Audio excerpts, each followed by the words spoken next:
Телец. Какво те очаква през 2026? 2026 ще бъде година на стабилност, израстване и големи материални постижения за Телеца. Това е период, в който бавното ти постоянство най-накрая започва да се отплаща. Кариера и пари. През 2026 финансовата тема ще бъде много силна.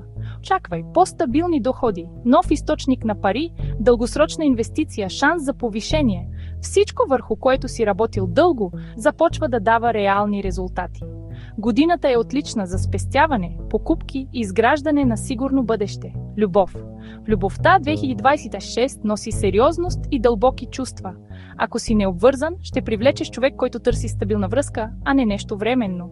Ако си във връзка, възможни са заживяване заедно, годеш важна стъпка във връзката. Любовта ще бъде по-зряла, спокойна и истинска. Личностно развитие 2026 ще те научи на търпение и вътрешна сила. Ще осъзнаеш, че не е нужно да бързаш, за да успееш.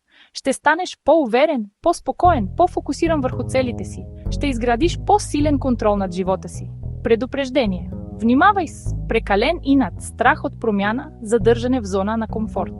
Някои промени през 2026 ще са нужни, дори да изглеждат страшни. Късметът ти през 2026.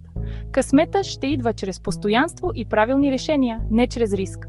Колкото по-стабилно действаш, толкова повече ще печелиш в пари, любов и сигурност.